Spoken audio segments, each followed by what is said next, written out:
is why tó ṣe ń ká mi lára that detention táwọn Oriyomi wà yẹn ọ̀gá ọlọ́pàá kan yẹ kó wà ńbẹ̀ pẹ̀lú wọn women and children tó lọ bá yẹn ó yẹ kí obìnrin yẹn tó lọ bá yẹn ó yẹ kó wà ńbẹ̀ pẹ̀lú wọn kò ń ṣe àwọn nìkan ló yẹ kó wà ńbẹ̀. There are other people culpable for this. Question to this man, why are they in custody without being charged? Because someone said within 24 to 48 hours. Adex, good evening. You need to charge them. Exactly. Exactly. You not charge them. You have not done anything. Is it because this is your last term as a political governor? Or do you need or why are they not releasing the names of the people that died? And that is why there's a lot of Orishi. Everybody is speculating now. People are saying, I want 100, I want less than 35. Only Christmas gift. Everybody does that already. Kí gbogbo ẹ̀yin olólùfẹ́ àpàdà sórí ìkànnì Yorùbá Space TV níbi tá a ti máa ń mọ àwọn ètò àti ìròyìn wá fún yín lórí ọkọ̀ òjò kan gbogbo tó ń ṣẹlẹ̀ káàkiri Nàìjíríà pàápàá nílẹ̀ Yorùbá ti wá. Ẹ wò tó bá jẹ́ ìgbà àkọ́kọ́ tí yín rè lórí ìkànnì yìí ẹ bá wa subscribe ẹ sì má gbàgbé láti tẹ bọ́tìn kékeré tó dàbí aago yẹn tí yóò máa ta yín lóko nínú ìgbà tá a bá ti mú fídíò tuntun wá síta. Ẹ wò èyí tá a tún fún wa fún yín lónìí àrà ọ̀tọ̀ ni ó yá ẹ wá lọ bó ṣe ń lọ ẹnì tó níbẹ̀. Láti máa bá wa bẹ ọba ìyẹn ọba Ọ̀jájá to mediate for Naomi ní ọ̀dọ̀ àwọn ìjọba. I did it once and that was like 2 or 3 days after that thing happened. I did it. But to those my mommies, the reason why I'm not doing it again and I'm not particular about coming out to be begging him to mediate. Kábíyèsí o, ẹ wá mediate o. The reason tí mi ṣe ni pé tí mo bá fẹ́ máa bọ́ síta wá máa bẹ̀bẹ̀ pé kábíyèsí o, ẹ jọ̀ọ́ ẹ dá sí ọ̀rọ̀ ṣé ex yín ni máa pè bá pè wọ́n ní ex sí àwọn kan abínú bá pè wọ́n ní queen àwọn kan abínú ẹ jẹ́ n pè lórúkọ ẹ̀ Naomi. Ipe tí máa sọ wípé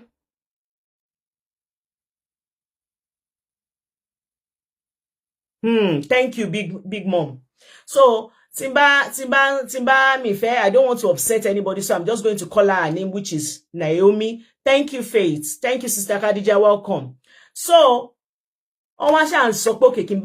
so the reason why tí mi ṣe máa bọ́ta kí wọ́n máa sọ pé kábíyèsí o ẹ wá dá sí kábíyèsí ẹ wá dá sí is because mo kọ́kọ́ bira mi ní question wípé ṣé mo mọ̀ bóyá kábíyèsí ń dá sí lábẹ́lẹ̀ àbí kábíyèsí ò dá sí lábẹ́lẹ̀ question tí mo bi ara mi nìyẹn. And my answer to myself is I don't know.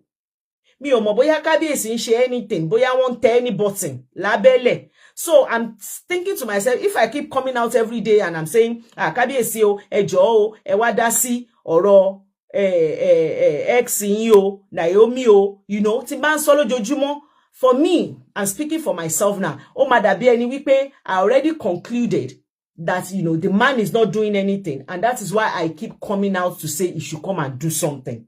You know, and that is why I didn't. Because I just use my number 6 sometimes. Wípé, even if they are no longer together, Emi ò believe wípé kábíyèsí will just sit down and just be watching, you know, and not do anything. That is just me thinking that I already believe that kábíyèsí is doing something underneath. So if I have that in my head that is doing something underneath, why do I need to, you know, come out and say, kábíyèsí ẹ wá bá wa dá sí o?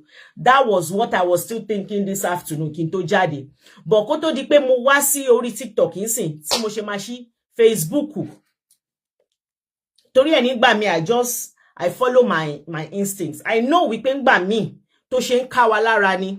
It's coming from a good place. People that are messaging me and saying, Sisi Dupe, is because they love my platform and they want me to use my platform, you know, to do something positive for Naomi. Is not a bad thing. But because I cannot say 100% that, you know, Ojaja is not doing anything. So I cannot be coming out to say it. But as God will have it, before I came online, mo ṣe ṣí TikTok, mo ní TikTok, mo ṣe ṣí Facebook báyìí, update Ojaja ni mo rí, màá kà fún yín, ṣó yé yín. Because sometimes there is a lot of assumptions online. Ẹ má jẹ́ kí n parọ́, bọ́lọ́run ṣe dá wa nìyẹn. Bọ́lọ́run ṣe dá wa nìyẹn. Àmọ́ gbogbo wa ni kò yọ èèyàn kankan sílẹ̀. We assume a lot, especially if we don't have information. everybody will start making up their own information. Tokunbo, I don't understand that your message. You said why you don't respect her. What do you mean by that? What do you mean by why you don't respect her? Have you seen me insulted her? What do you mean by why you don't respect her? Please make me understand, ma. Kò yé mi ni mo ṣe bèrè ma o. Kí ni mo sọ that connotes that I am insulting her in any way or I'm disrespecting her? Please, mommy Tokunbo àbí sister Tokunbo, ẹ jọ̀ọ́ ẹ sọ fún mi, a máa ń pé gbọ́n ni.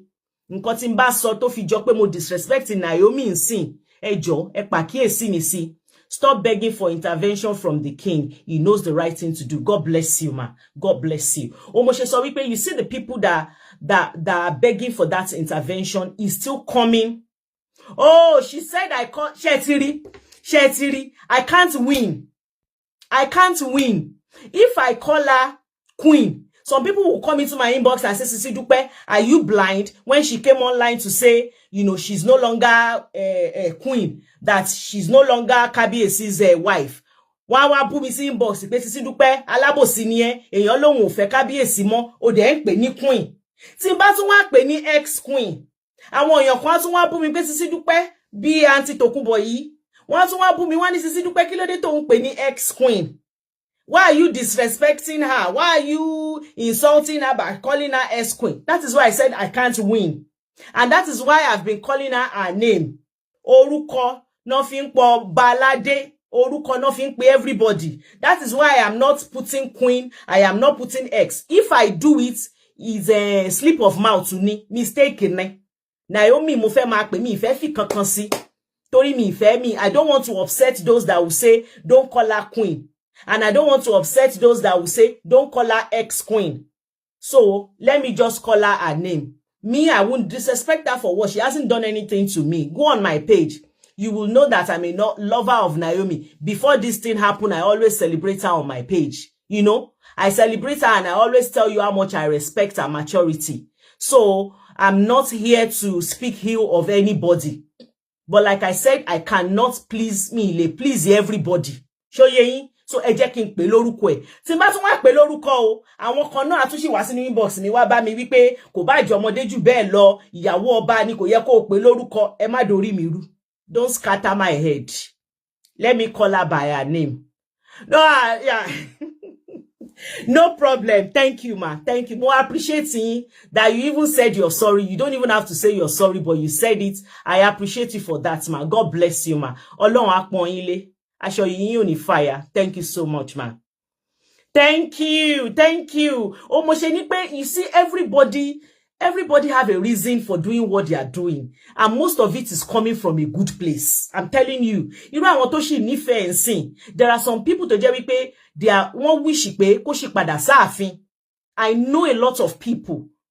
Tí n bá gbé kíní ẹ̀ sórí page mi, nǹkan tó máa ń gbàdúrà síbẹ̀ ni pé kó find way ẹ̀ padà sáàfin, kóhun àtọba jọ parí ìjà.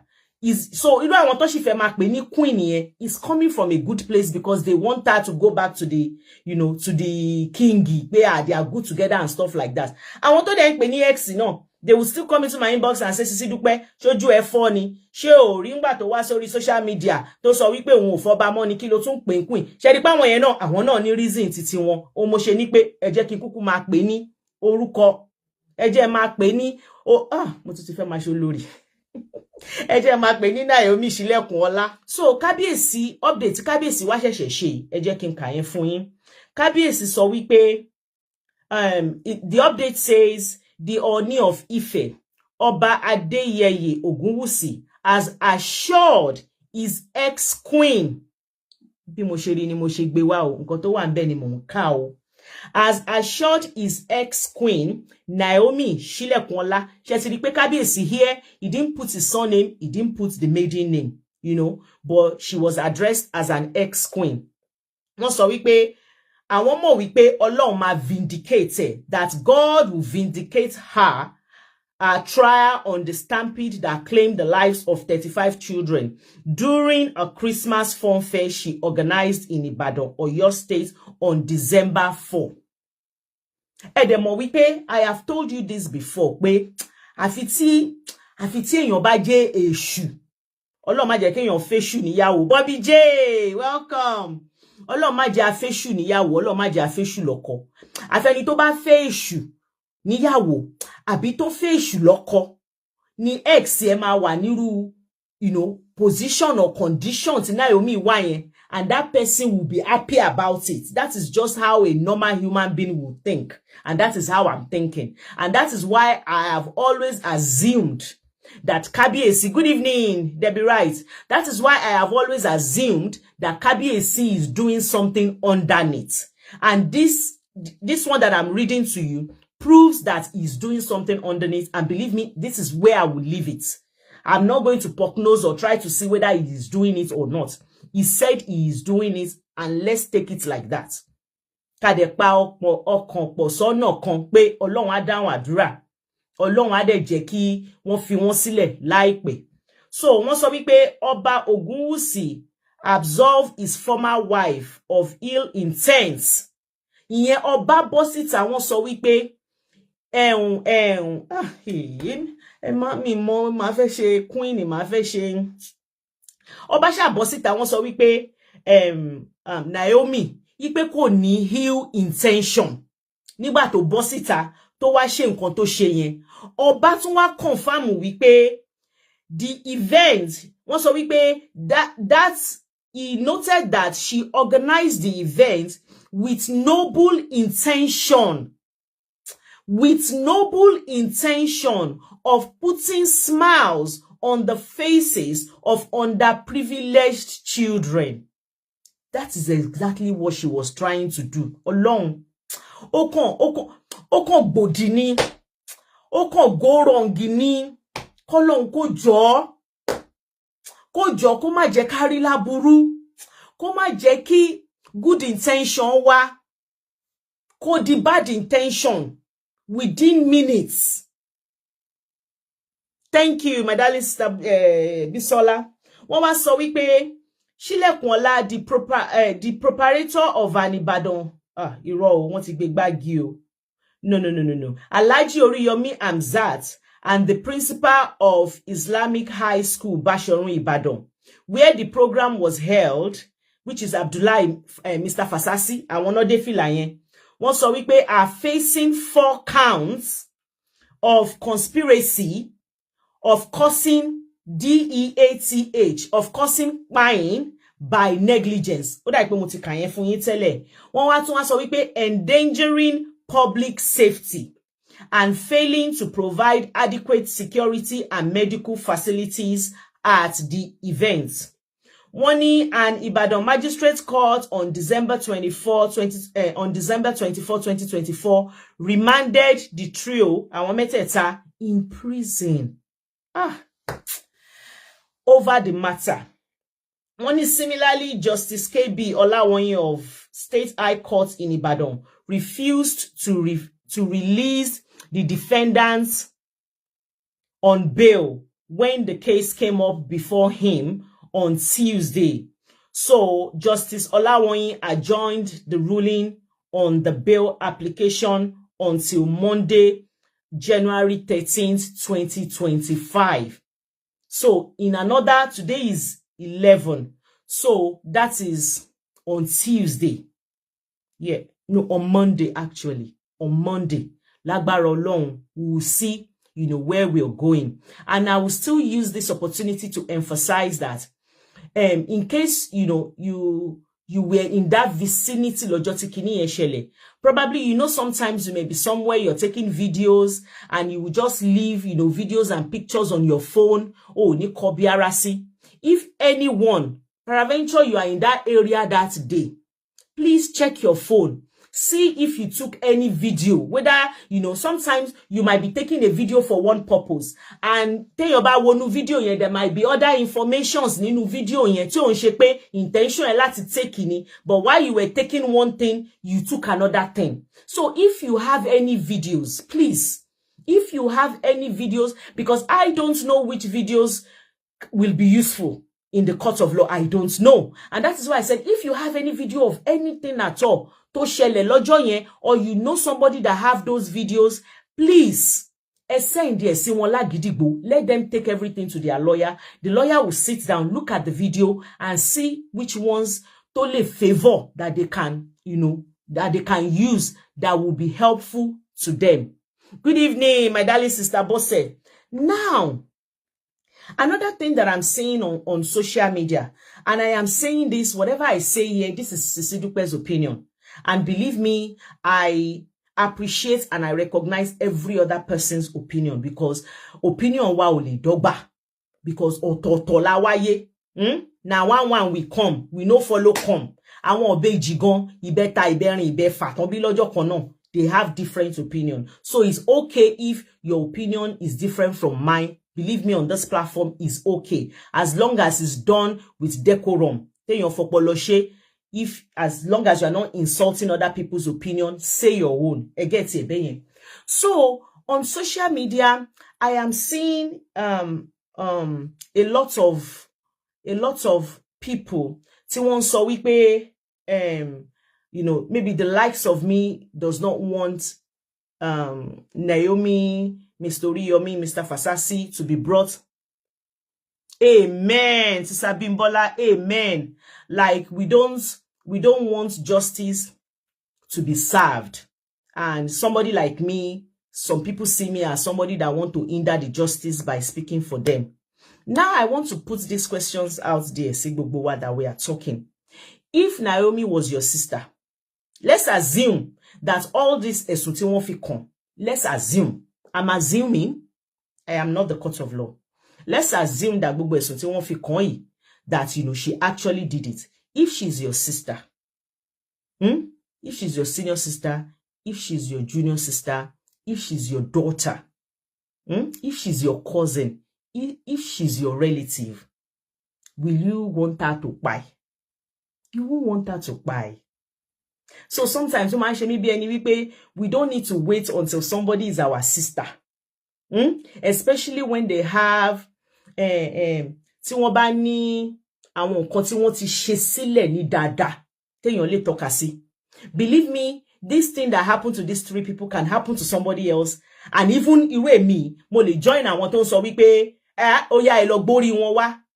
Probably bóyá wọ́n ní àwọn antecedents kan tèmi náà orí tí mo wò pé àwọn antecedents kan tó ti ṣe tipẹ́ yìí pẹ̀lẹ́lẹ̀ ìtàn ṣe yìí ẹ má gbà ẹ lọ gbórí wọn wá.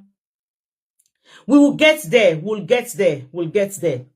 So we make your mag back on lobori wowa. You understand? But because of the little that I have seen about them, no, I won't speak about the principal now. More principal until tikini shele. So I'm talking about Naomi and Mr. Oriyomi now. Because of our nǹkan tí wọ́n ti ṣe ní dáadáa sẹ́yìn, ṣó yé yín, tí wọ́n bá wá ṣe àṣìṣe. Ṣé ti rí pé mi sọ wípé wọ́n ṣe ń sìn yìí o. Let's say pé wọ́n ṣe àṣìṣe. Do we now just, ká ṣe wọ́n bírí kótó, ká sọ wọ́n nù? That is my question. For me, ṣé rí gbogbo eléyìí tó ń ṣe lọ́wọ́ igan is part of them being punished for whatever that the government believe they have done. They are being punished already. And this is me speaking for me. This thing happened December 4th. Ṣé mo ipe mi mọ̀ kó ti pẹ́ bẹ́yẹn. K'Ọlọ́run kó jọ kó má jẹ́ ká rí bí ẹni tó kàn ló mọ̀. Ẹni tó kàn àtàwọn tó súnmọ́ ẹni tó kàn gbọ̀ngbọ̀ngbọ̀n. Àwọn náà máa mọ̀, mi mọ̀. Tí ó bá ṣe nǹkan tí mo kà fún yín sìn ni mo rí December 4. Mo wò pé December 4 okay. December 4 long àbọ̀n ṣe mistake ni. Ṣé December 4 ni? Because sometimes updates man ṣe mistake. Can you please enlighten me? Ní comment section. At least we should have human feeling. If this happens to someone else, Bobby J, that is where I am going. A lot of people are saying that assuming Oriyomi was not involved, that Oriyomi would have said Emoriwa korun tele. But I'm thinking, would he have done that in this situation? Let's say Oriyomi is not involved. Let's say it's only Naomi that, Ṣé wọ́n ní December 18. Àwọn kan ní December 4. Ẹ má jẹ́ n parọ́. Mo ti wà confused in see me mo date. Which one? Okay, it's 18, not 4. It's 18. So ti ń lọ sóṣù kan sìn. Ẹ jẹ́ kí n pa ìta, ẹ jọ̀ọ́, ẹ jẹ́ n pa. Oru fẹ́ pa mí.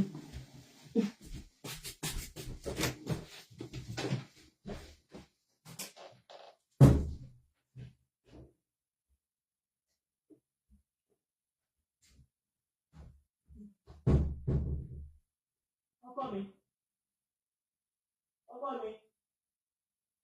Mo ti pa ìta o.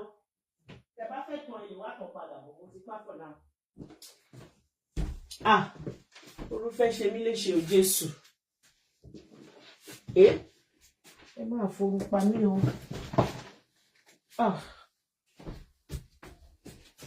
Ẹ má bínú, it's so hot. Ó tutù tẹ́lẹ̀ ni, ó dẹ̀ tó ti gbóná nsìn. So it's 18. So that means he pay in 7 days nsìn, ó máa póṣù kan. You think Oriyomi would do that, Sha? Knowing the intention of Naomi, that she meant well. I don't know. I find it difficult to believe he will want to do that.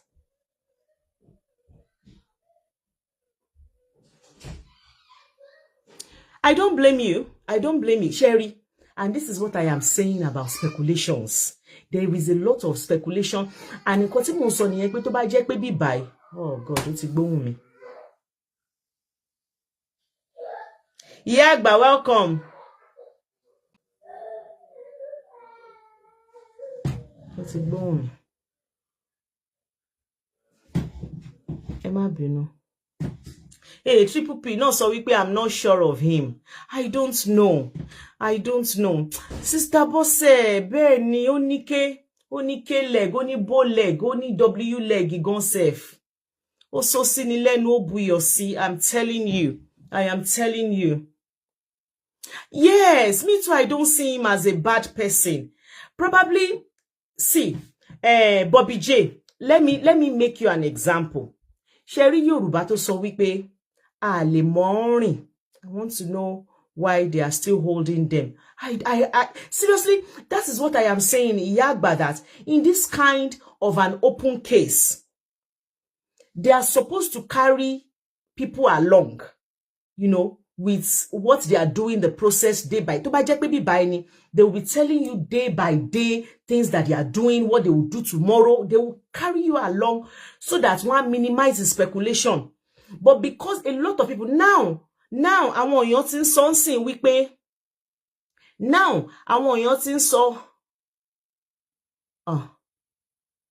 I can't see you, request again. Now àwọn èèyàn tí ń sọ wípé àwọn ò sure gan wípé ọmọ 35 ló ṣaláìsí. Fún èmi báyìí nsìn, mi lè jiyàn pẹ̀lú ẹni tó bá sọ bẹ́ẹ̀.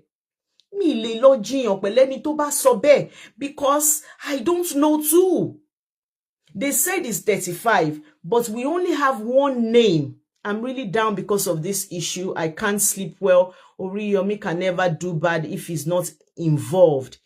It is haters at work. Ara speculation náà ni. Ọlọ́run nìkan lọ́ba tó mẹjọ dá.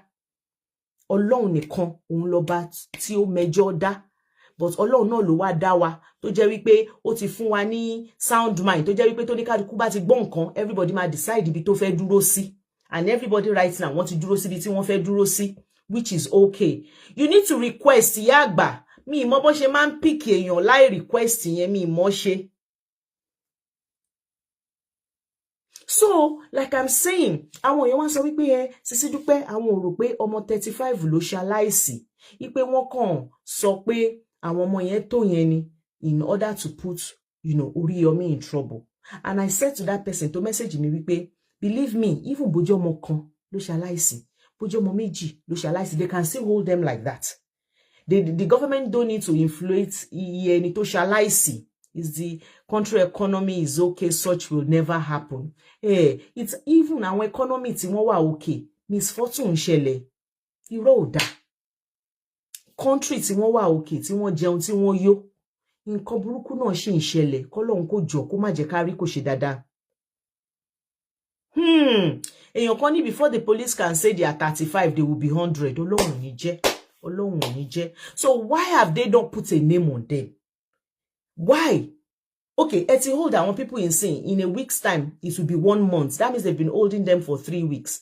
And we don't have the names of our moyi. We only have one name. I have one name. Timo Kafun Ilojo yen omo obìnrin kan, Tony omo 8 years old.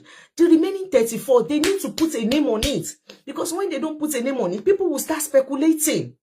And that is exactly what is happening now. There is a lot of speculation. Okay, what I pay Motiri insane. There is a lot and a lot of speculation. Yagba, are you there?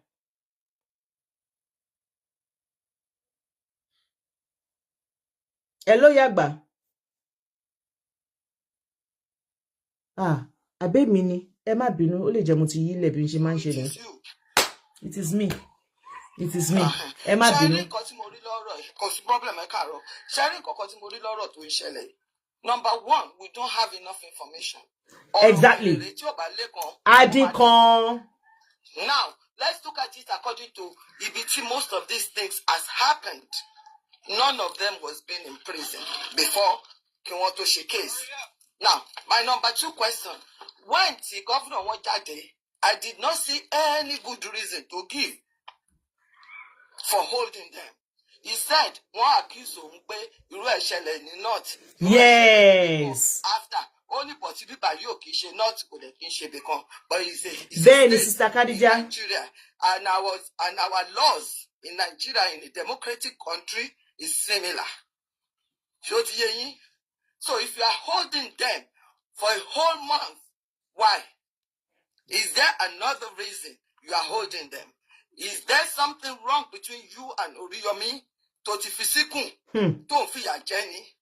Or why?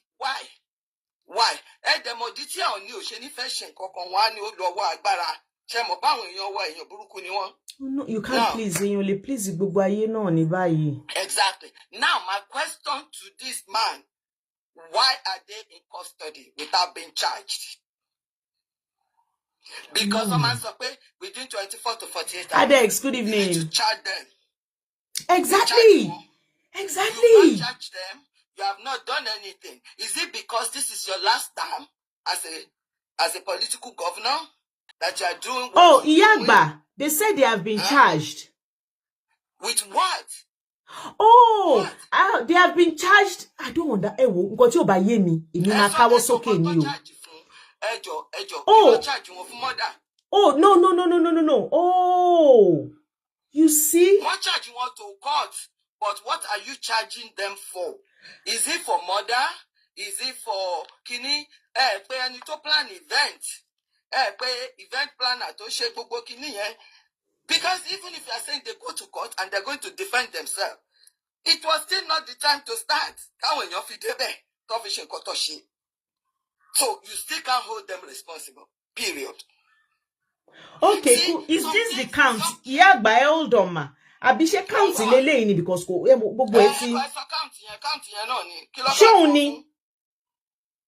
oh yes, yes. They are facing 4 counts. 4 counts charge. Conspiracy to causing pain by negligence. Okay, negligence? Yes, endangering public safety and failing to provide adequate security and medical facilities at the events. 3. Okay, those are the 3 things. Now, law. First of all, it was not time. It was not time. Second of all, they said if then they have to look for a bigger place. Third of all, Iyagba, let's just clarify this. It's actually 4. And it's huge, ma. I'm not going to lie. The first one is accelerated death. And thereby committed offense contrary to section 324. And it's they conspire with one another to commit a felony. Okay. Now, what is the felony? The felony is Yes. Yes. No, le son Yoruba òyìnbó ẹ ni mi mọ̀ bóyá ma mú yàn fún. That is exactly what I'm saying. It's not premeditated. Was this premeditated? It's not. Was by accident? I don't know. But ma, let's look at it this way. Even the one that is not premeditated, you can still be charged for not premeditated. Yes, second degree. We can say that, but it's not premeditated. This is an accident. Tí ẹ bá wò pé wọ́n ṣe nǹkan ní kí lẹ ṣe ń pè stadium. Ṣé wọn kì í ṣe ń bẹ̀? Oh no, ni mo sọ. You know when we are saying poverty, ni almost in even developed country, things go wrong. Ni developed country, no, things go wrong. Ọ̀dọ̀ wa ń bí báyìí. Tí wọ́n bá ná ṣe nǹkan kan nílùú yìí, wọ́n ń kéré ọ̀fẹ́ èmi ò bá yín lọ. Thank you, Sister Toyosi. Yeah, I've corrected myself now. The counts are the charges. Yes. Okay, ẹ jẹ́ kí n tún sọ mí fún yín o, ìyá àgbà o, ẹ ti sọ tiyẹn. Wọ́n wá tún wá sọ wípé on that said date and time at the place yẹn, wọ́n ní pé they unlawfully accelerated the buying of wọ́n wá dárúkọ orúkọ ọmọ ẹyọ kan and others between the age of 5 months and 13 months. Ẹ máa gbọ́ o, by inviting them for a children fun fair program, but failed to provide adequate security medical facility to prevent stampede at the venue. Okay.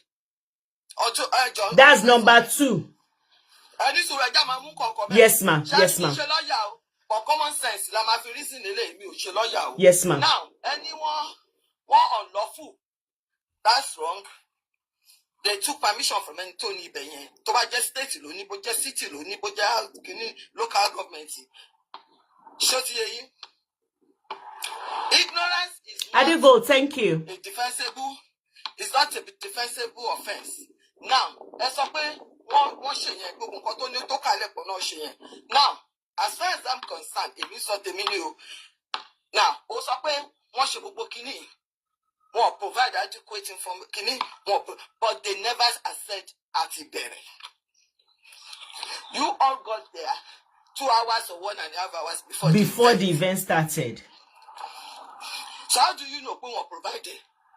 Wọ́n ní ọ̀dọ̀ ọlọ́pàá ní dago mẹ́jọ káwọn tó wá síbẹ̀. Event ò ní bẹ̀rẹ̀ until 9 or 10. 10 o'clock. Even the event starts at 2, but 10 o'clock to 2 o'clock was when they want to start giving the numbers. Thank you. So now, as for me, who is going to be responsible at 7 when you start nonsense? And now he said, the children, kò sọ pé ìyá 82, kò ní ìyá 85, give it to me.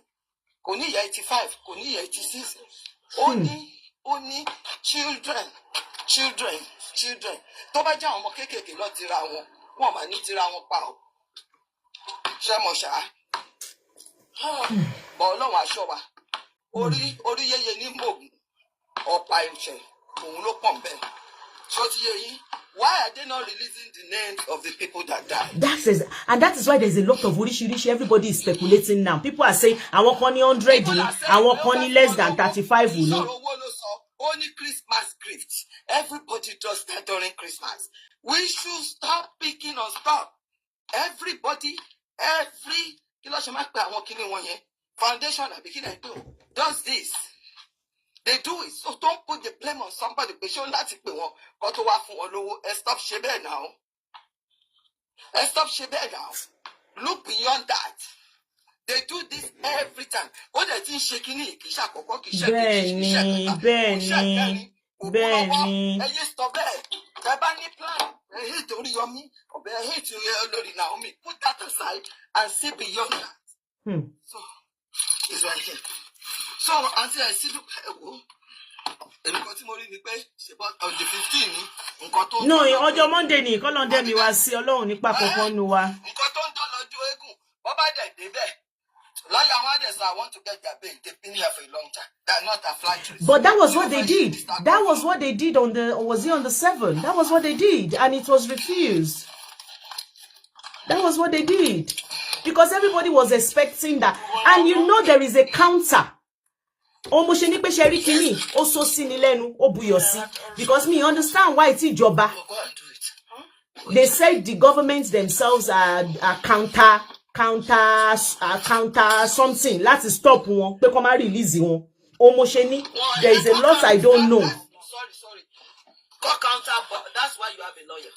That's why they're going to go at it. And when the government is saying, "Oh, money come and release it," this is the reason the lawyer Shewa Toshiman so we pay one make a reference to similar cases.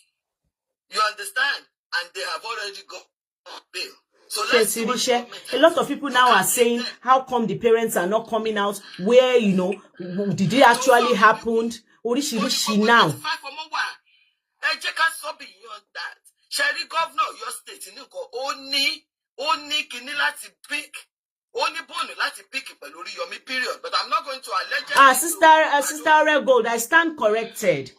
So what are you saying? Correct me, please. If I've said anything wrong, correct me. Because I know that, you know, they requested for their bail in last hearing, but they postponed the they said they have to wait another 1 week for the outcome. So I don't know if that is called bail refuser. I don't know. But some people are saying it's bail refuser. So at this point, we go to court and see if it's career-wise, governor of justice, over for. One, the judgment was reserved till Monday. Till Monday.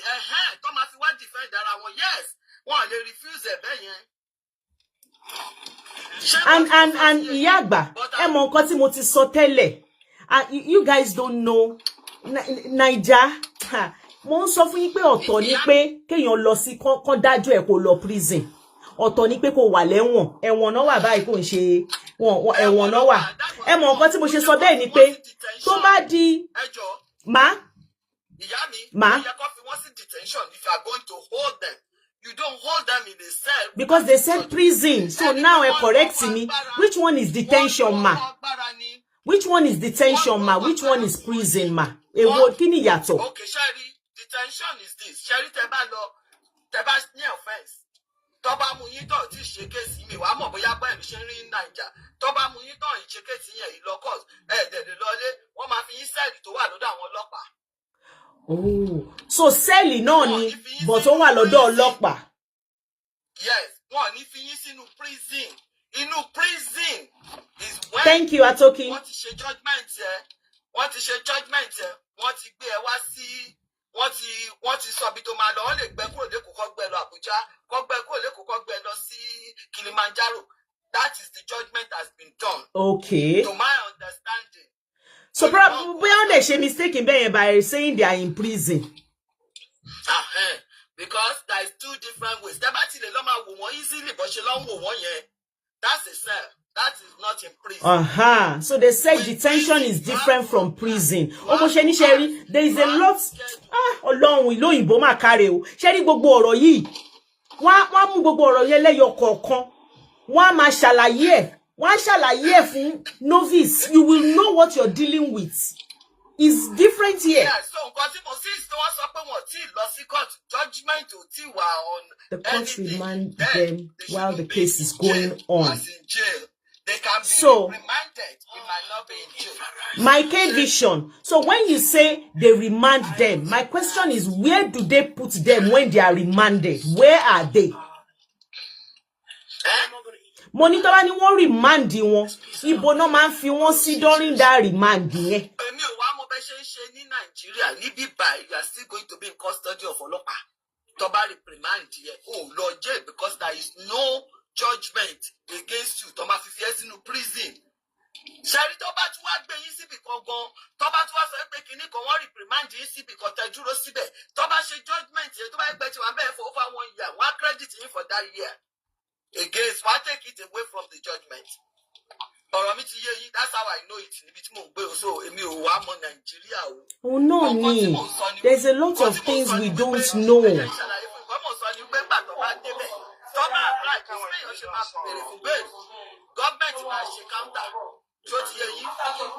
All right.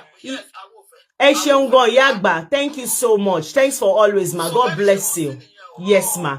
Mr. King, peace. Program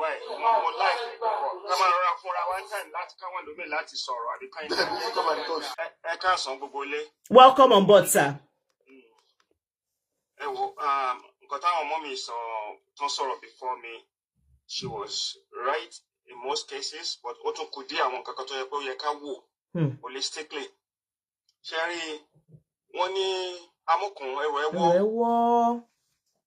Olókèlè rẹ̀ wùsàlẹ̀ tó ṣobi òwe ẹ̀yìn àgbà.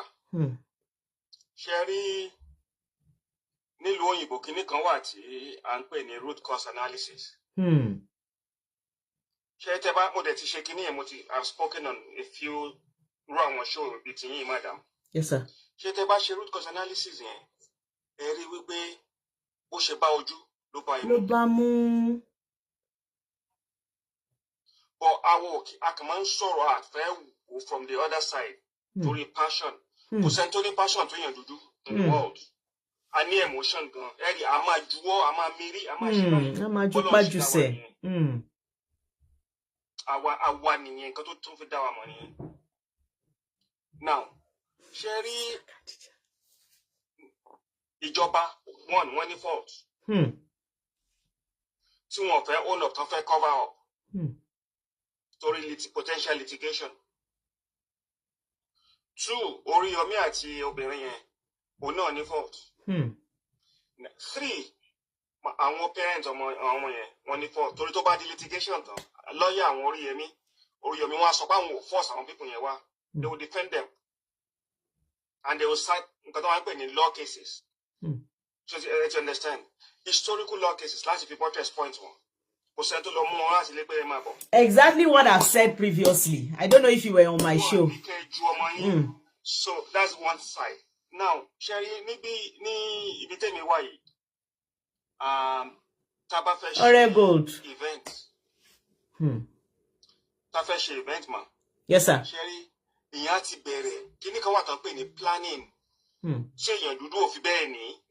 Ó dẹ̀ ló wà affect government wa dòdò bí mo ṣe ń bá yín sọ̀rọ̀. Sherry, I work on very big projects. Sherry, planning yẹn tí wọ́n fẹ́ kánú fẹ́ kọ́ wọ́n fẹ́ build ọ̀nà níwájú ilé yín báyìí. Planning yẹn ti bẹ̀rẹ̀ bí 5 years ago. Wọ́n gba permit, stakeholder consultation, wọ́n ṣe environmental impact assessments. Let's understand.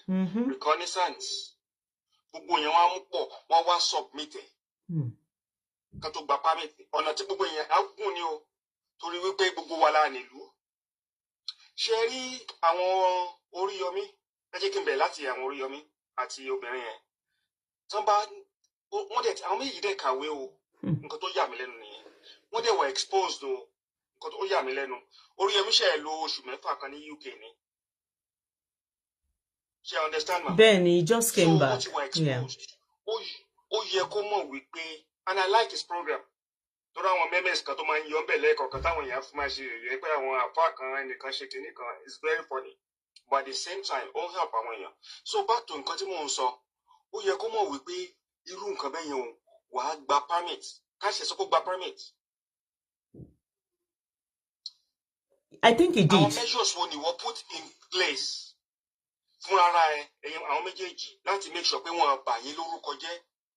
Wọ́n ní ẹni tí àwọn fẹ́ nílùú kò ń gbérin. Ní Yorùbá wí wọn fẹ́ nílùú wa bẹ̀rẹ̀ sí gbé ló bọ́ síwájú alágbé. He's been under the radar for many years especially torí ọ̀rọ̀ kìíní Ife yẹn ọkùnrin ní hotel yẹn. Bẹ́ẹ̀ni, ó ti step on toes and I know because a few politicians wà níbi tó jẹ́ ọ̀rẹ́ mi tó kẹ́ wọ́n wà ní house wa nílé kí náà pè kí n tó wà l'Abuja yẹn tó máa ń wá senator àti méjì from house tó máa ń wá wọ́n máa ń lọ wọ́n ń bọ̀. You will hear details. I want to step on the Senate papa. Beyond Oyo State, you must say. Now, Sherry, ó yẹ kó mọ̀ pé màá gba permit o. Kan wá fire trucks méjì, fire brigade, fire service méjì.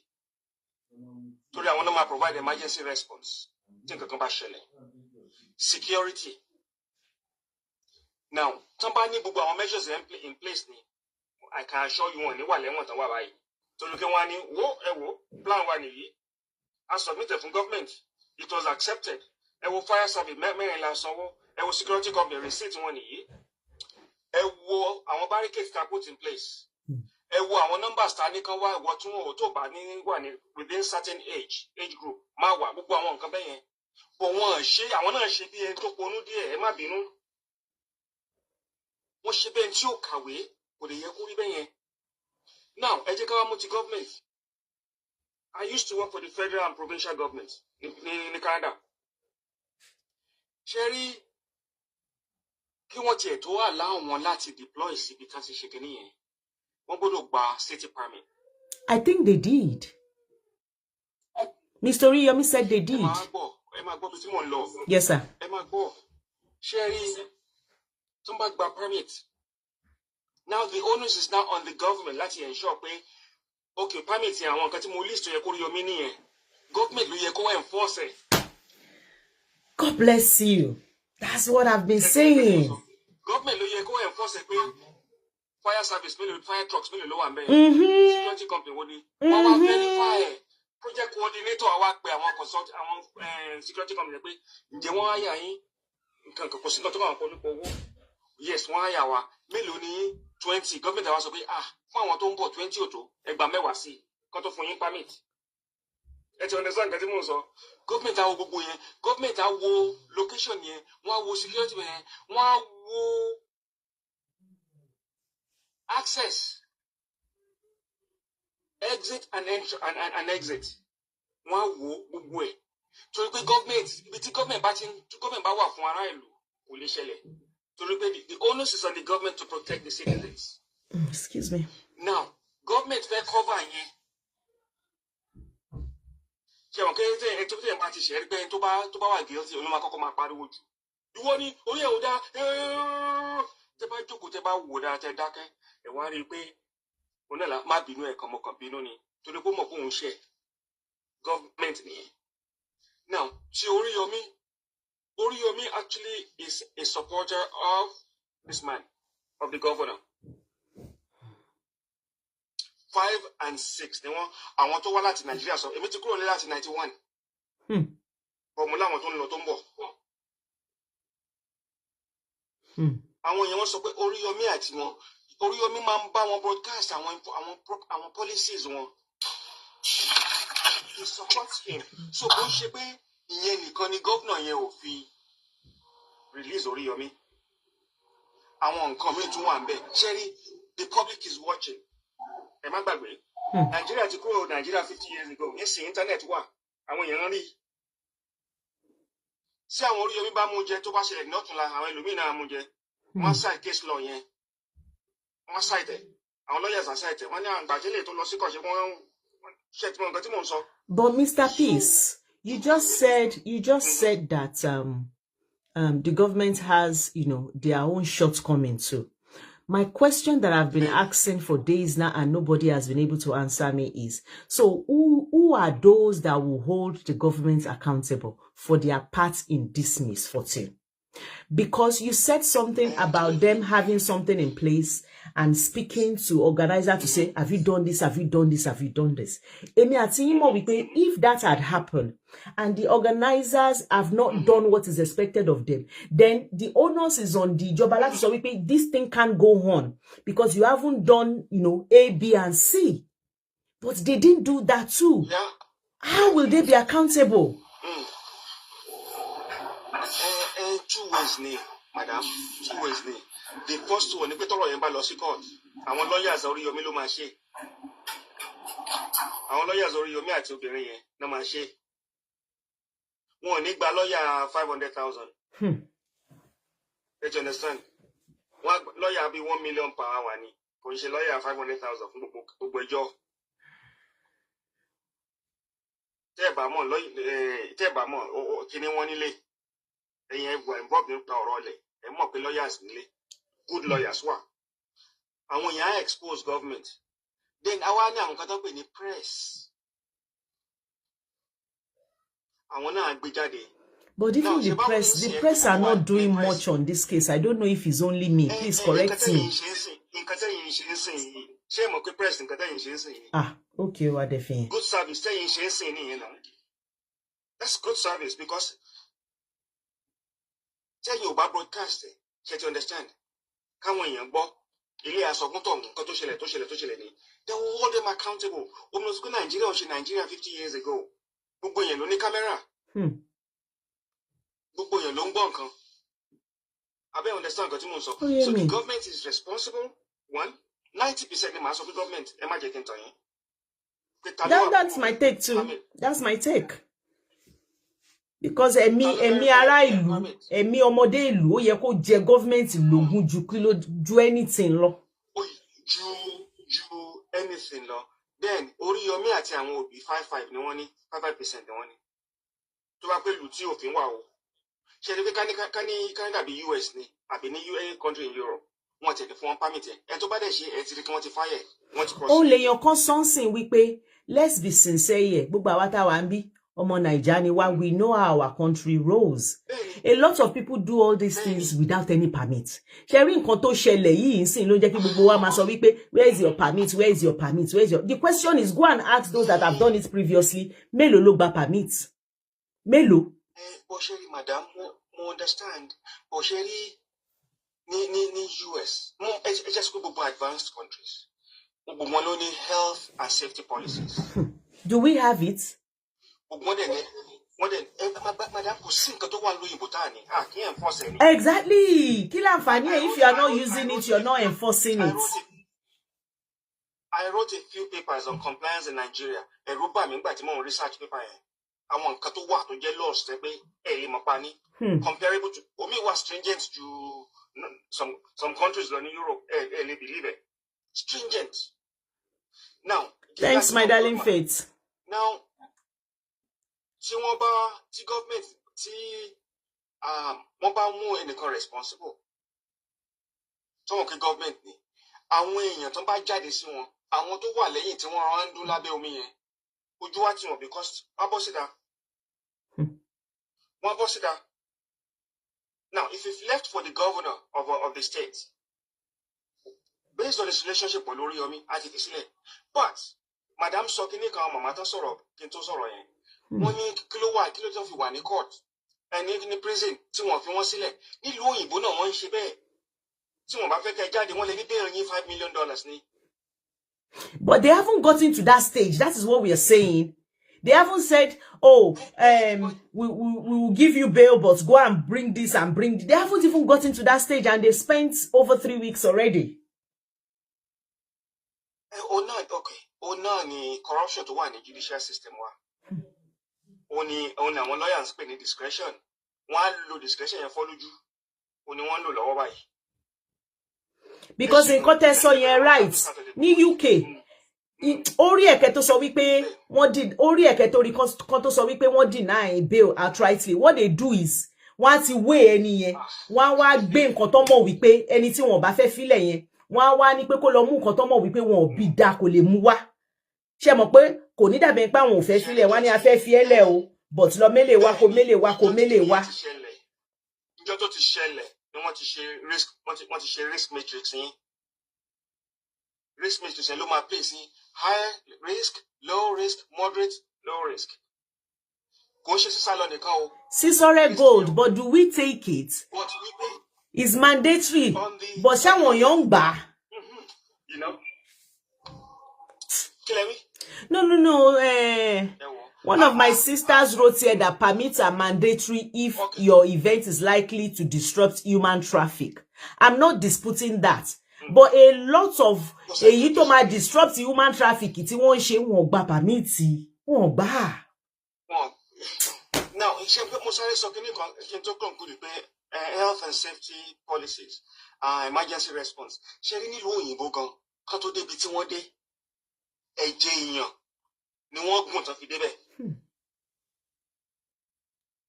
Ṣé gbogbo ìlú kìlì tẹ́ bá bóyá UK lẹ́wà ni o àbí Germany ni o ẹ lọ bèrè pé health and safety program ìlú yìí kí ló fà á kí ló débẹ̀ èdè pé àwọn kan ti kú lẹ́nu iṣẹ́ wọ́n wá change law ilé ìṣubú látòkè wọ́n á change law wọ́n á sọ height ju àbóṣubú ní kòtò wọ́n á sọ di 1 meter tó bá ti kọjá 1 meter ó gbọ́dọ̀ fi ládà sí àwọn nǹkan bẹ́yẹn. Now, kí n tó máa lọ, ẹ má gbàgbé kankan. Nigeria is just 60 years old. UK is over 1,000. Switzerland is 895, 880 years old. Wọ́n ti wà in position wa rí. Ó máa take time ń jẹ́ ojú ayé wa ni. Bẹ́ẹ̀ni. Ó máa take time. So kọ́lọ́ ràn gbogbo wa lọ́wọ́. Happy weekend. Thank you so much, sir. Thank you. Sister Remi, are you there? Yes, mo wà ńbẹ̀. Sherry, Sister Dúpẹ́. Ma. One thing tí wọ́n miss nínú gbogbo the whole organizing the program. First thing tí wọ́n miss níbẹ̀, òun ni risk assessment was not done properly. Sister Dúpẹ́, I think you live in United Kingdom, right? Yes. You cannot put 200 kids síbì kan without your risk assessment. Like, tá a bá kó 200 síbí báyìí, tá a bá ní káwọn ọmọ yẹn dúró síbí báyìí, ṣé wọ́n máa dúró síbí báyìí? Ẹ máa begin to walk like about 5 meters sí ibi tí àwọn ọmọ yẹn máa wà. Ṣé kò sí kọ́tà kankan bẹ̀ tó jẹ́ pé tó bá sáré lọ bẹ̀, wọ́n lè jábọ́ síbẹ̀.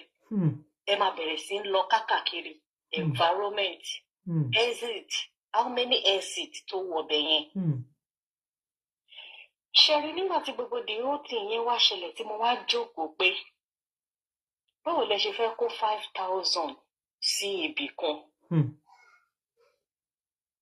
Tó bá jẹ́ pé wọ́n ti ṣe risk assessment yẹn, wọ́n ti pause program yẹn. Pé kò lè work. Ẹ mọ àwọn ọmọ kékeré bó ṣe máa ń behave. Even when you ask them to sit down, they still want to get on their feet. And you wanted to put 5,000. Hold on, sir. I just can't shit on, then you speak next, sir. Ẹ fẹ́ kó 5,000 sí ibì kan. I think they'll have a lot of work to do. But Sister Remi, the program has not actually started when this unfortunate thing happened. I'm saying this. If the program should, at least, if the incident does not happen, the program will still go ahead. Báwo ló ṣe fẹ́ manage 5,000? Nǹkan tí mò ń sọ nísìnyí ẹ̀ tí gẹ̀tẹ̀ ni pé ní bí kò ṣe ṣẹlẹ̀, bó ṣe ṣẹlẹ̀ ní at first yẹn, tí kò bá ṣẹlẹ̀, it will still happen in the middle of the program. That things can still go wrong even if the program eventually started. Exactly. Ibi tí wọ́n ti get the risk assessment yẹn dáadáa nìyẹn.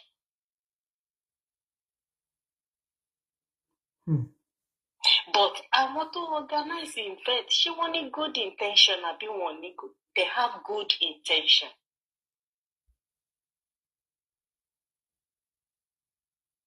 With their plan, láti put smiles on these kids' face. But at the same time, ó yẹ kẹ́ wò pé báwo la ṣe fẹ́ make àwọn ọmọ yìí safe.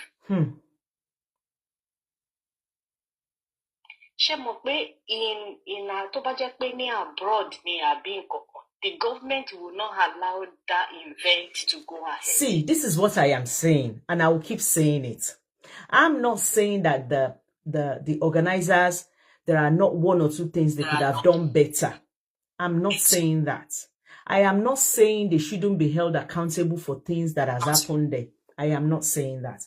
But what I'm emphasizing is they are not the only one responsible for what happened on that day. They are not the only ones. I'm just bringing out our points here one by one. Things to get wrong. What do you mean? Because one of the organizations should have sit down and think about life. Show my work about 5,000 or more CB by. She could see me one tira. She taba ba won mo isoro, she won ma gbọ́ràn sí wa lẹ́nu. She taba ní kó dúró síbí báyìí, ó ma lè dúró síbẹ̀. She amale control 5,000 at the same time. I get you. I get you. Yeah, but okay, but you keep disappearing. I don't know what's happening. In koto shele, decide the one here. Sherry, in koto shele ye,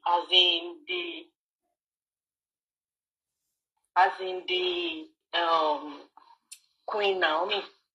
Only intention. I mean, good intention. In koto feshe, but me rope oti sheni the kind of state be badori tele. Okay, because somebody actually said that she has done up to 4K before.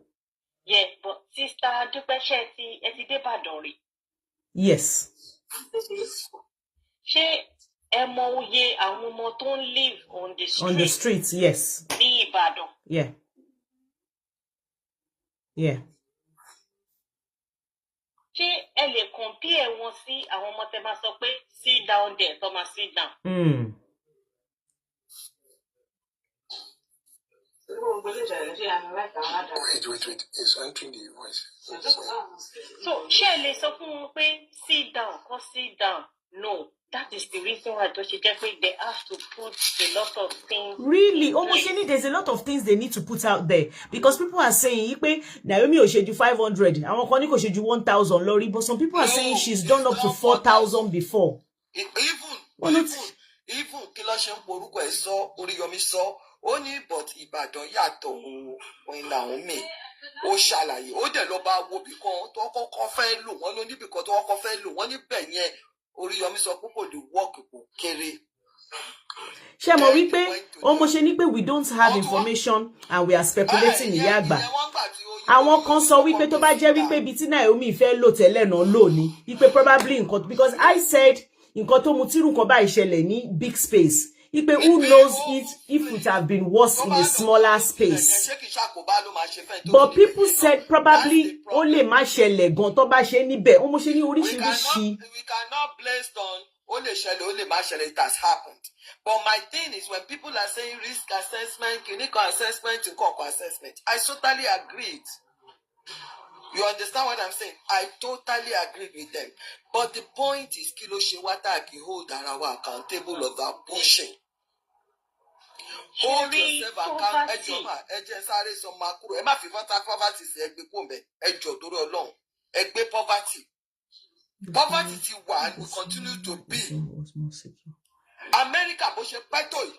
How many people are homeless? I disagree, Ore goes. You go there, don't worry. Living below poverty level. Let me say something to you. Home training is key. Mo ojú ẹ kúrò nǹkan tí ò ń ṣe tiẹ̀. Ṣé rí ojú kòkòrò àti àìlè hold ara wa accountable even up to this very present moment. Ó sì ṣe gbogbo wa o. Ẹ jẹ́ ká sọ ọ̀rọ̀ fún ara wa. This time I'm not talking about law or anything. I'm talking about being responsible for your own bull car. Now, when you walk with your mother, kini ya 80 something shende. Apeke. Number 2, wọ́n ní kò ní bẹ̀rẹ̀ till aago méjì. Apeke. Kini ẹ ń ṣe ń bẹ̀? Tí aago mẹ́wàá ò tí lù. Why are you going? Can you get me a bottle of water? Yes, please. Why? Thank you. Why then you are money that you okay? See, Sale, what kind of a mother are you? Ẹ jẹ́ ká sọ̀rọ̀ síbi tọ́rọ̀ wà gbogbo nǹkan kan níjọba máa ṣe fún ẹ. Tó bá fẹ́ ṣe lóore, jókòó kó fi sí ní gbórí ẹ kó fọkànbalẹ̀ gbórí ẹ tó bá ẹ wo àwọn kan tó ní wọ́n wá sùn overnight. Owó tó fi wọ mọ́tò láti ibi tó ti ń bọ̀ yẹn. With the hope, it's like one now. With the hope of coming to Barike rice.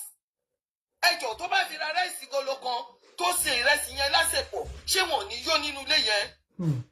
Ṣé Ọlọ́run ọba ò ní ṣí ilẹ̀kùn ayọ̀ fún wọn tó bá gbé síwájú Ọlọ́run? Let's face reality. We never hold ourselves accountable of our own bullshit. Tí ọmọ ẹ bá ṣe nǹkan tí ò dáa, báwí immediately nǹkan tó ṣe ò dáa, people don't do that. Go and apologize. Don't do this. Go do that. Next time tí kìíní yẹn bá ṣe lọ́mọ yóò ní ṣe. Mo mọ sọ kọ́kọ́ lórí platform yìí jọkọ̀. Màmá mi ló raise ọmọ mẹ́rin.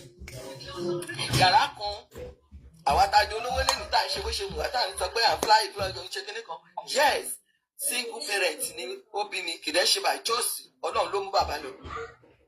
I just want you to know something. Lẹ́gbẹ̀ẹ́ ilé wa. Bá ṣiṣẹ́ mọ́bílẹ̀ yín ṣe close mọ́ra yín tó kẹtù jẹ́ Nàìjíríà kẹwàá lẹ́gbẹ̀ẹ́ bá bí ìyá láyé ẹ̀rí kọ́sì rẹ̀ sí bẹ́ẹ̀ kó lọ yọjú. Ìyá mi ò ní sọ fún ẹ pé o ṣe yọjú. Kò ní sọ àkọ́bí ẹni iṣẹ́ ó gbé wálé ni àbí ẹ lọ bá wọn bẹ lọ jẹ sàárà. Wọ́n bá bí ìyá àti bàbá ẹ̀rí kó lọ jẹ sàárà. Wàá jẹ sàárà yẹn lójú oorun. Èmi ló sọ bẹ́ẹ̀ fún ẹ. Wọ́n tún wá gbé wálé gan-an tó bá bí ẹ̀rí kò fọwọ́ kọ́ kí ìyá yẹn tó dé. Ṣó ti yé yín? Bábí ó bá wá gbé wálé bó bá bí ẹ̀rí kò fọwọ́ kọ́ kí ìyá yẹn tó dé kó tó gbàdúrà kó tó fomi àdúrà àwọn ayé oúnjẹ yẹn fún ẹ tó bá lọ jẹ wàá jẹ ìyálàyà ìyá. Ṣáàrí ìdí tẹ́mi kìíní yóò ṣe ń jẹ bọ́ tó mi kì í jẹ sọ ẹ kí lẹ́yìn ṣe pé kí gálà. Ẹ bèrè lọ́wọ́ mi mo ti over 6 times sí lúpẹ́ mọ̀ mi dáadáa. Mi ò lè jẹ gálà mi láìkó òun gálà ẹni kí ni díẹ̀. Àbúrò ìyá mi Ajade give me water. Ajade ọkọ wọn wá wálé wọn wá fún mi ní bóyá 2 naira àbí 1 naira láyé ìgbà yẹn wọn dẹ̀ lọ èmi dẹ̀ ro ní Ghana bá lọ fi 1 naira ra gálà 10 kọ́bọ̀ ń gbà yẹn àbí 2 kọ́bọ̀ ń gbà yẹn kò lè yé yín o sí Dúpẹ́. Àti ìwà dáná ọkọ̀ òun kọjá àwọn dẹ̀ fún lágbájá 10 naira 1 naira òkè nìkan màmí lówó náà dààmú ní mo máa ra gálà màmí ní ẹ̀ dájú mi dẹ̀ bà wá jẹ́ gan-an màmí ò dúró ṣe nǹkan kan lójú bàbá mi rí kó náà wà láíláí kò ní ṣẹlẹ̀ kò ní bá wa wí lójú bàbá mi láíláí kò ṣẹlẹ̀ tí bàbá mi lọ bí iṣẹ́ tí wọn ò tán ọ̀fù nọ́ọ̀sì ni yá mi o wọ́n wá lọ ra gálà yẹn ó tó 15 wọ́n wá tì mí mọ́nú ilé. Wọ́n ní kẹ́ máa jẹ. Wọ́n pé gálà tí mo bẹ̀rẹ̀ sí jẹ gálà ní ìyá mi. Mo bẹ̀rẹ̀ sí jẹ gálà ni o. Mo jẹ gálà débi pé mo tún sùn sí di gálà yẹn. Bá ti dájú máa fi dé, màmí ti palẹ̀ mọ́ bẹ́ẹ̀ ni pé kò sí nǹkankan. Láyé mi ẹ̀ẹ́dẹ̀gbẹ̀ gálà wájú mi máa bí mi. Let's train our children. What did you do? Open the window. I'm getting stuff. What happened? One mic off. What did you fry? Huh? Okay, Motibo. What's that? Where's my water?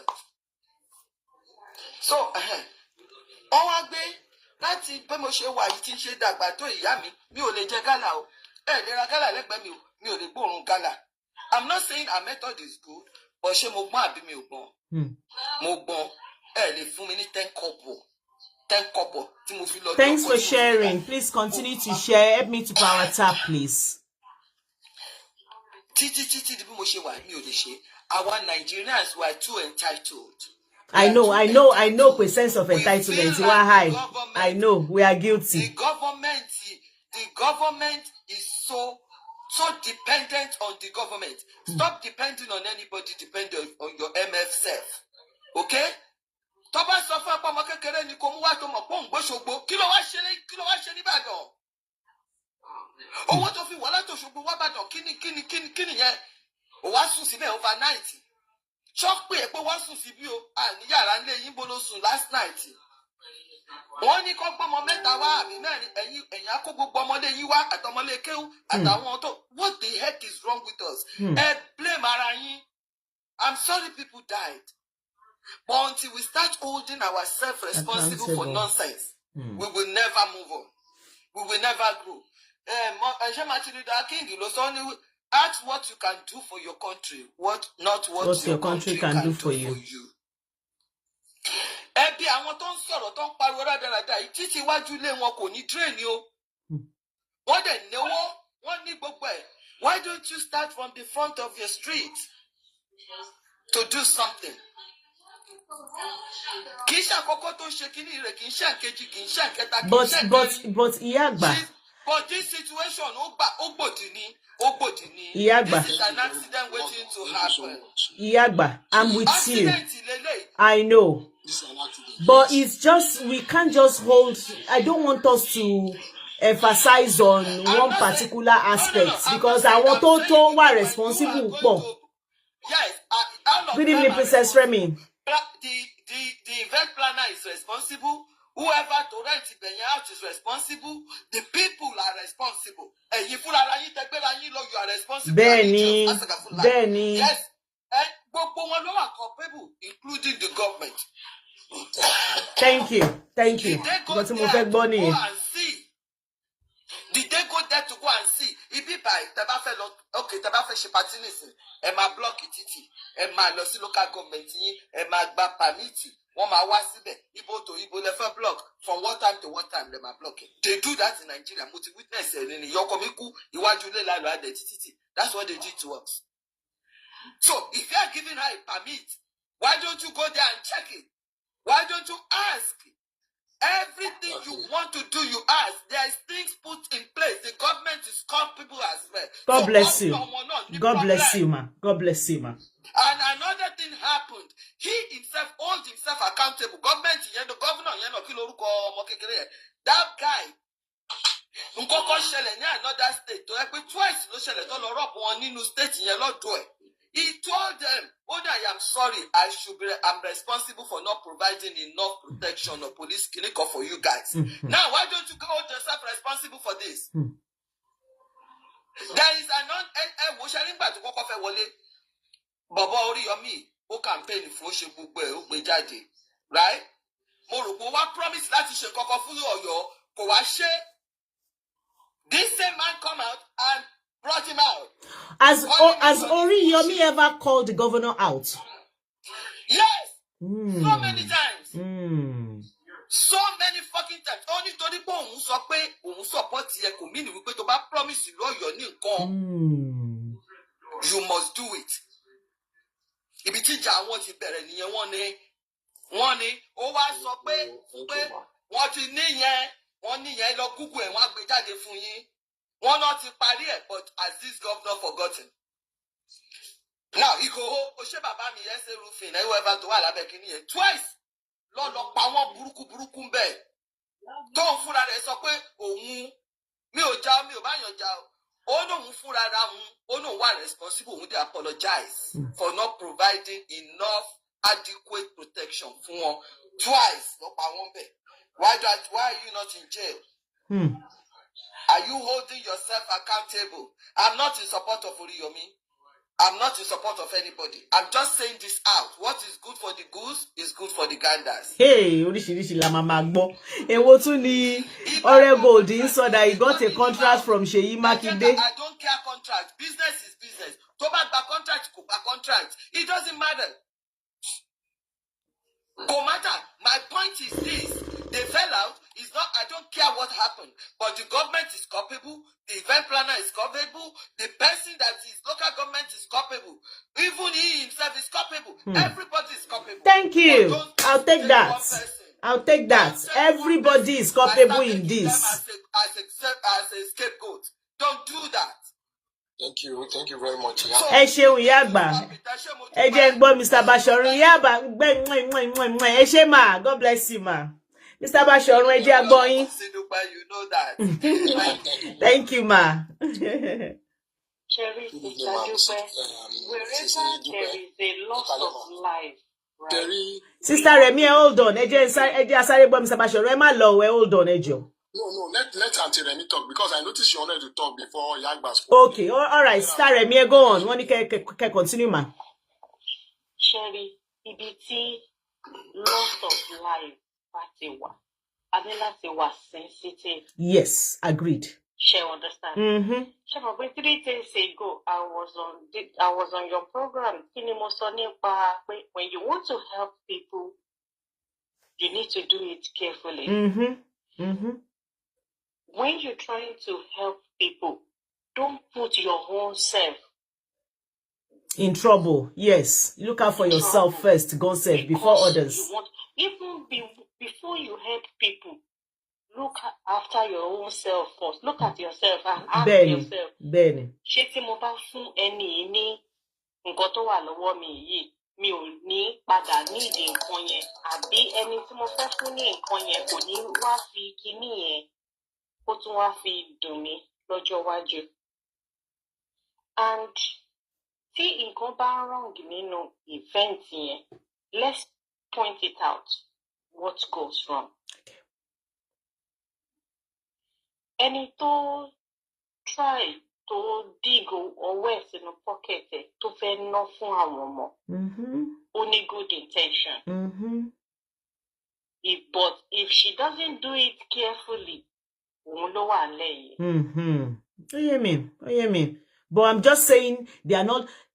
Sherry, when I go to people's platform, they say it like what I want to emphasize is Mr. Oriyomi Ati Naomi ba get it wrong. So ba jẹ́ pé government get it right, this might not happen.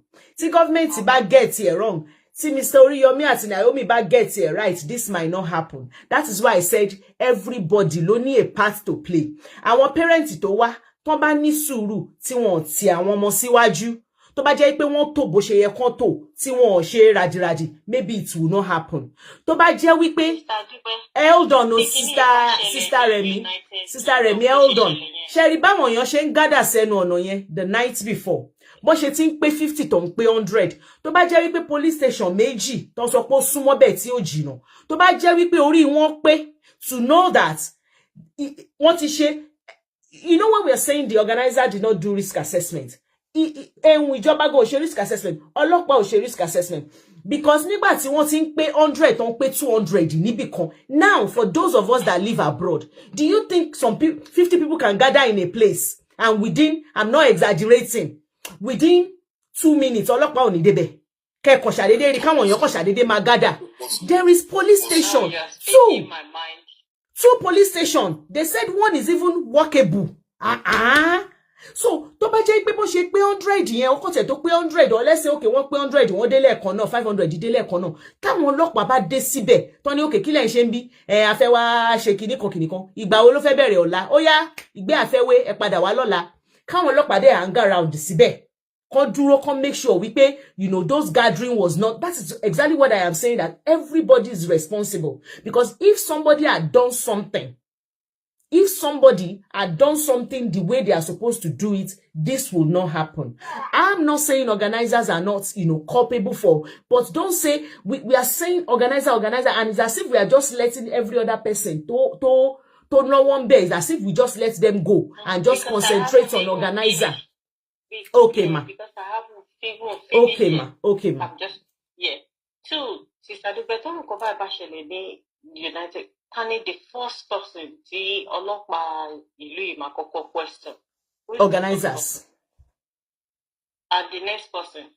It's going to be Kinotinkpe. Àwọn tó máa lọ gba whether they took the right permit and stuff like that.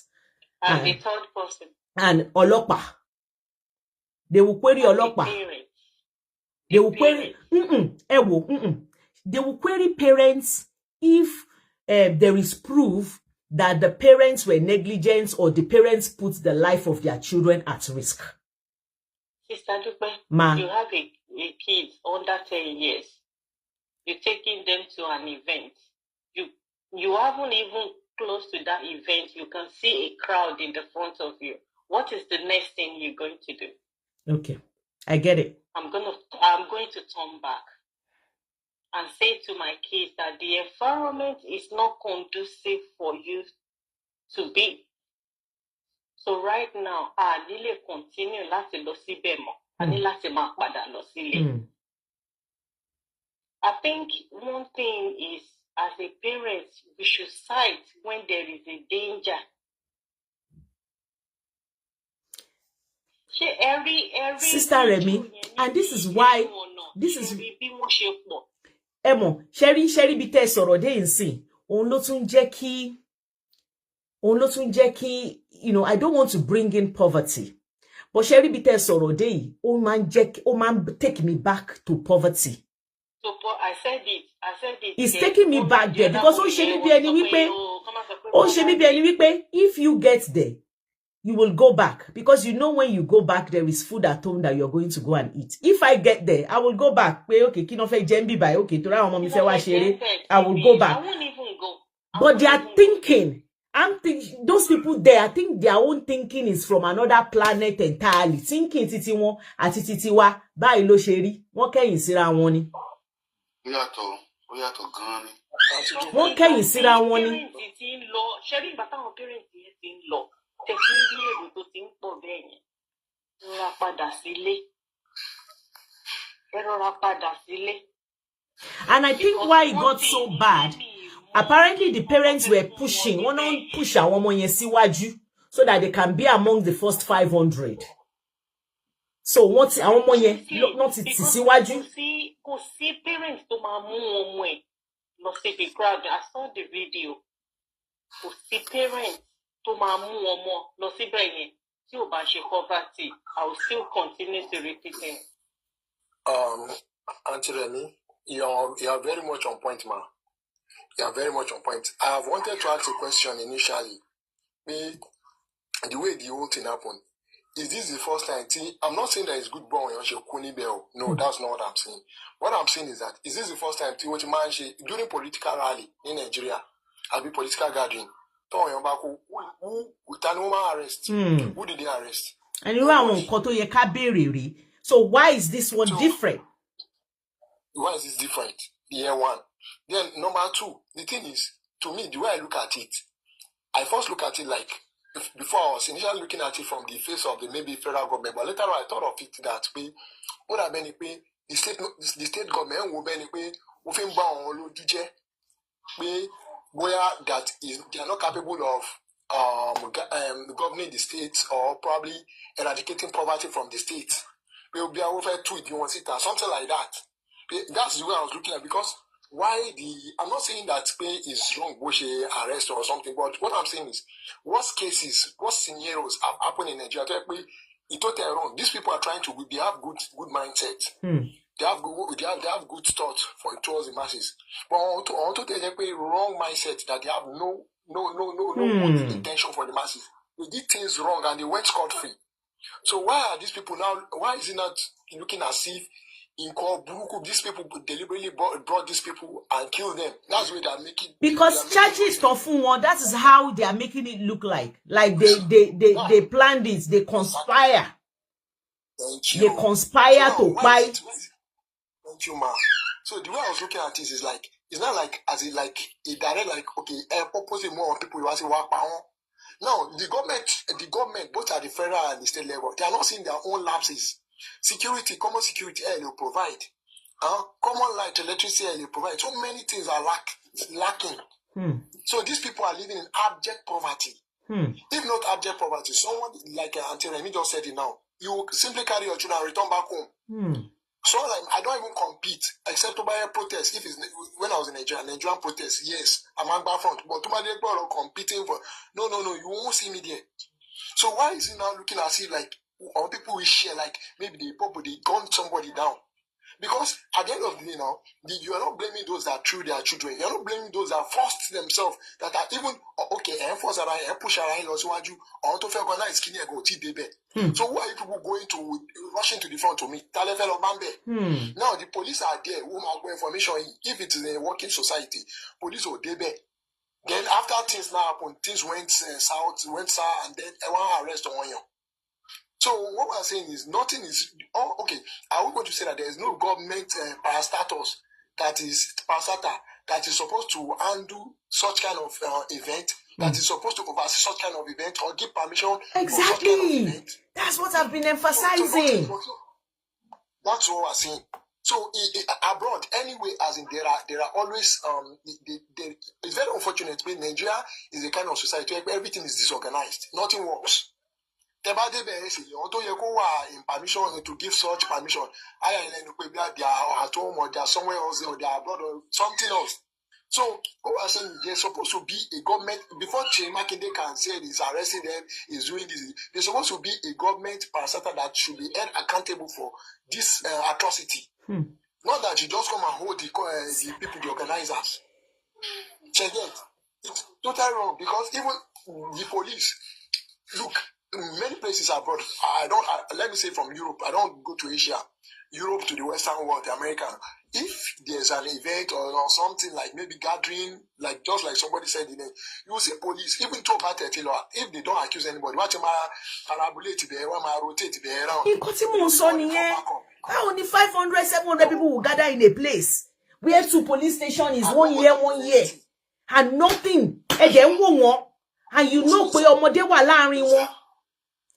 Wọ́n ní láti retrain gbogbo police in Nigeria. Wọ́n ní láti bẹ̀rẹ̀ training fún wọn from the they don't even know that their number 1 priority should be life. Ẹ̀mí àwọn aráàlú gangan non guide. Do they even realize that? You now see people gathering with minors, and you don't deem it fit to go and find out what is happening. And even if you're not going to send them away, you secure that environment. Make sure that they are okay. Make sure that they are fine. And that is why Toshe Kamilara that detention táwọn Oriyomi wà yẹn, ọ̀gá ọlọ́pàá kan yẹ kó wà ńbẹ̀ pẹ̀lú wọn. Women and children, the tó lọ bá yẹn, ó yẹ kí obìnrin yẹn tó lọ bá yẹn ó yẹ kó wà ńbẹ̀ pẹ̀lú wọn. Kò ń ṣe àwọn nìkan ló yẹ kó wà ńbẹ̀. There are other people culpable for this. And the unfortunate part of it is that the Nigerian politicians have succeeded in impoverishing the mindset of the Nigerian masses, because they've set their mind in a kind of dependency situation. You just have to depend. You cannot depend on you can't think for yourself. You can't do nothing for yourself. So when you see any opportunity, strong phone call 5,000 or 2,000, they are ready to die there. This is the same kind of dependency mindset, inculcates during election periods. You come and collect 2,000, collect 2,000, collect 1,500. So like when the last internship program, I said that they sold their vote and conscience for. You don't take. Because the truth is, no one is ready to do the right thing. Now, I joined the live group in the afternoon where I was saying that many Nigerians now, even the mindset to incorporate in young Nigerian youth, is this agberoism, totally pulled crowd, you become successful. Yeah, and they have examples. They have people they can relate that with. Tony Kabaka, Asiri Dokubo, all those kind of things. So it even pays to become a thought than even going to school and be educated. That's why you see now Portable go sit down, all those kind of. Yes, my darling Faith, I can see your comment. Thank you. It's well, Jade. It's unfortunate. It is well.